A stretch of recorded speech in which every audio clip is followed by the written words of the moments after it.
Hi there, welcome to the latest episode of my 10-minute moan. And the topic of this 10-minute moan is Maggie Chapman, who faced a vote today to take her off of the Equalities Committee in the Scottish Parliament. She won that vote, but it happened under very, very peculiar circumstances that I'll discuss in this video. So the lead up to this, the backstory, Maggie Chapman's a Green MSP, right? Generally one of them. And she's had a lot of controversial things in the past, but recently, since the Supreme Court judged that a woman's a woman and a man's a man, and you can't be both, and we really need to, have safe spaces and stuff, that Supreme Court judgment, Maggie Chapman's been quite outspoken about it, and she's actually told people not to accept it. Now, some people, myself included, quite like the notion that MSPs and MPs should not question the law.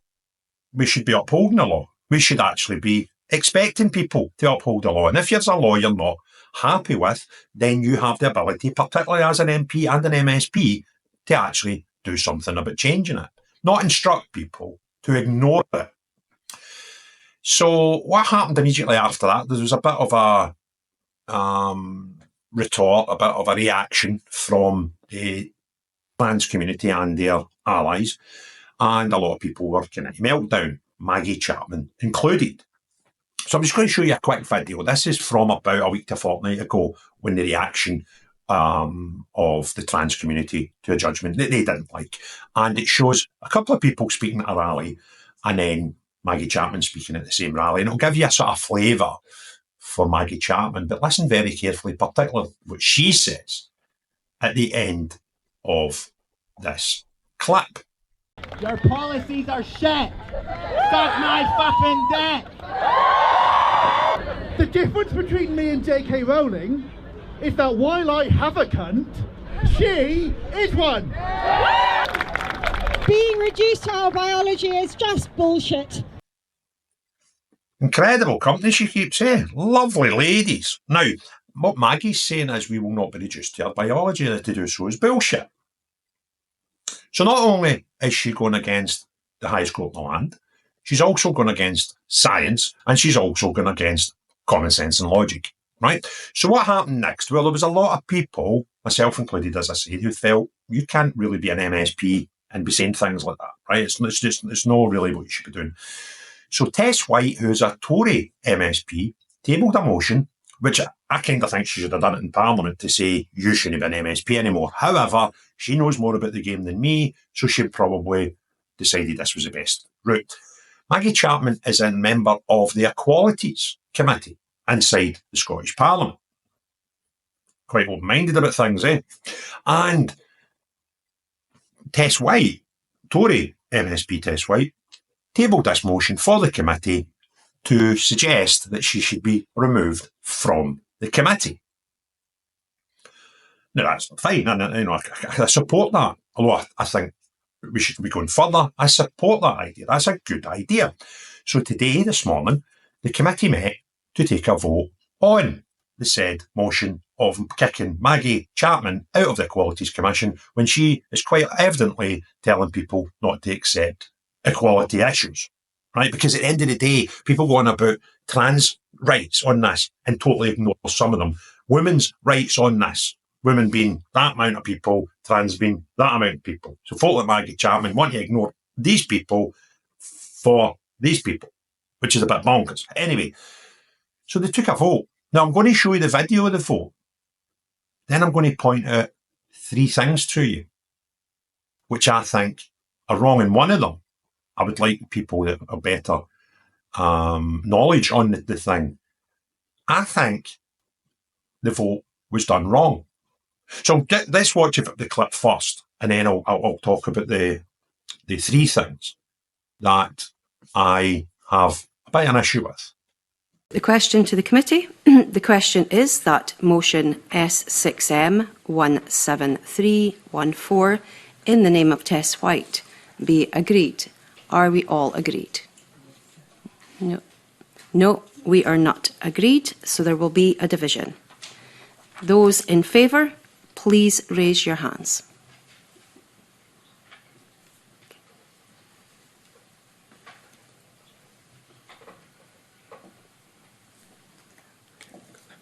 Good, thank you. Those against the motion, please raise your hands.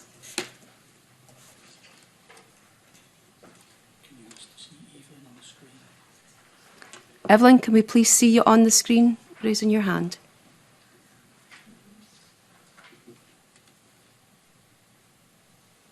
Thank you.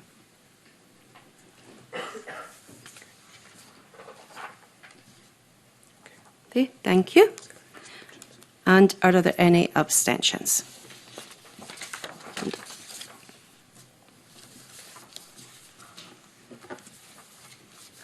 Okay, the result of the division on motion S6M 17314 in the name of Tess White is 3-4, 4 against. Therefore, the motion is not agreed. I am now suspending the meeting for 5 minutes to allow us to bring our witnesses in and commence the rest of today's business. Thank you. Quite incredible. Now, just watching that through, you might think, well, that's kind of went normal, right? But there's 3 things that I have an issue with. Now, I don't know if any of them are protocol breaks or rule breaks or whatever, but I would like people that are more learned on that topic to maybe give me feedback on this. The first one is just morals, right? And it's totally morals. There is no rule against this. But I'll give you a real life situation and what's happening here. The vote is basically to kick Maggie Chapman off this committee or not. And Maggie Chapman got a vote in it. Now, there's nothing to stop that. But I'll give you a real world similar scenario. I was on a board listed at Companies House of a CIC, community interest company. And there was a vote regarding me at one point in my time as a board member. And when it came to that part of the agenda, morally, I didn't need to check if this was the right thing to do or not. But I knew morally what I should do. So when it came to the part of the agenda where we were discussing this thing about me and we were going to vote on something that I was to do or not to do, I said, what I'll do is, just before you start here, if anybody on this board wants to ask me anything, then please do so now. If nobody's got any questions, or once I've answered the questions, I'm going to leave the room because I will not be voting on something that involves me. And I felt that was the right thing to do. I didn't look at Company House rules. I didn't go into the constitution of that community interest company that I was a board member of. I just knew it was the right thing to do. So I think somebody asked me something, then I excused myself, the vote carried on, came back into the room, everything was cool, went the way I thought it was and was hoping it was go, and we moved on.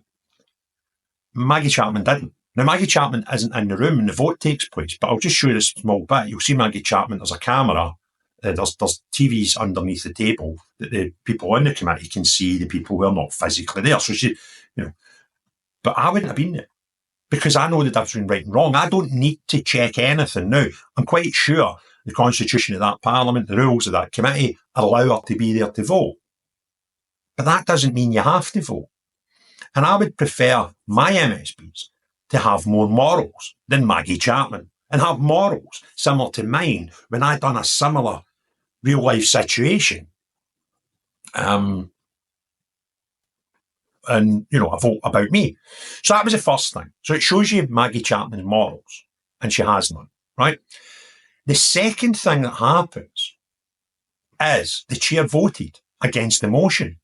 Now, I'm not quite sure on this. Again, my understanding is that the chair, when it's a tie, has a casting vote, and when they do vote, they actually vote for the status quo.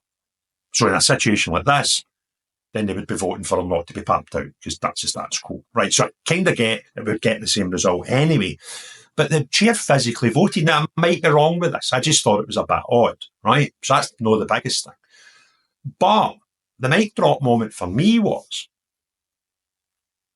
when they asked who voted in favour of the motion, there's evidently 3 people in the room who put their hand up.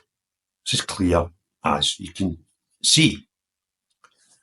But when it went to the vote against the motion, i.e. keeping Maggie Chapman in the committee, There's two hands in the room. One had been the chair that I've already discussed, who I would have thought would have voted if required at the end, but that doesn't matter. Anyway, she put a hand up and one other person put a hand up. The chair, you can see in the camera underneath the table that Maggie Chapman's got her hand up, which is a bit shit, but, you know, there you go. And then the chair says, so now it's 3-3, with a chair that's voted already. And the chair says, Yvonne, can you put yourself in camera with your hand up, please? Right? I'll just show you that wee short clip again, right? Evelyn, can we please see you on the screen raising your hand? Okay, so the chair, who's meant to be neutral,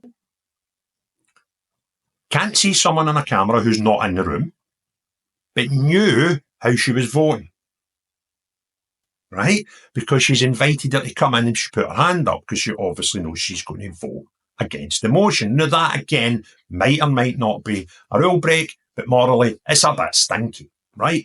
And that's not my question. My question is, if that chair is taking a vote for somebody that's not in the room, they can't see them, and they can't take their hand, is their job to push them into, get yourself in front of the camera, please, with your hand up so we can win this thing 4-3?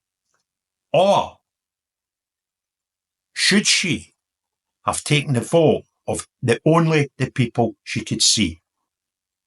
And that is absolutely stinking. Now, I don't know if that means that vote was taken out of context, taken incorrectly. And the other thing I'm not 100% sure on, but I will be if I ever get to the place in May 2026 when I'm standing for election to go in and sort these people out. I will know everything about all these terms, etc., these committees. But I'm not sure, even if she couldn't see that woman's vote, right, that she's had to tell you, can you go in the camera and put your hand up, please? It would then have been 3-3, and the chair's already voted. Does the chair then get a second casting vote? And the thing would have been through anyway. So it possibly would not have changed anything. But it just shows you the total, in my opinion, lack of procedure and care for procedure and care for morals and doing things correctly in that building. And it is absolutely disgusting. So I wish, by the way, I'll probably do a podcast with the guy in the future, hopefully, who was an ex-cabinet minister for the SNP, by the way. I met him for a coffee months ago, I think it was before Christmas. Lovely guy. And he said to me, Craig, I understand you're hoping to get into Holyrood in 2026. I says, yeah, I'm going to stand for election. And he says, good, I wish you luck. And he said, you know what, you'll not be the First Minister, I'll not be, have the most party members in Westminster, in Holyrood. Yeah, but can I tell you a tip? As an MSP, you do not need to be on any of these committees, which there's hundreds of, to actually talk in them. You have the right as an MSP to go into every single committee room and the God-given right to ask any question you want in any of these committee rooms. I thought, well, that'd be good. There's another reason I want to get in the place. Because if I was in that place, rightly or wrongly, I would be saying, excuse me, can I question your morals? Both of you. The chair of this committee, for the way you've just conducted that vote, where you've actually not seen somebody vote, but told them to do X, Y, and Z so you could count their vote, and Maggie Chapman for not having the morals and the minerals to not vote when the question was about her. These people need somebody like me in there to check them, because I will do it gladly for 5 years. So if you want other people to see this video, please hit the thumbs up, put some comments below, and hit the share button. That'll help drive it into more people. YouTube will put it into more people's timeline. If you've not already done so, please subscribe to the channel and hit the notifications bell. And at the end of this video, there'll be a wee button in the bottom here. YouTube do something quite clever. They put a video out of my collection that you've not seen that they think you'll like. So if you're looking for something else to watch, there's a wee tip for you. But most importantly of all, unless you're the type of person who takes quite a lot of money off the public purse to represent the good people of Scotland in that parliament, yet can't do, in my opinion, the morally incorrect things, and not you. But everyone else, have a great day. Cheerio, bye now.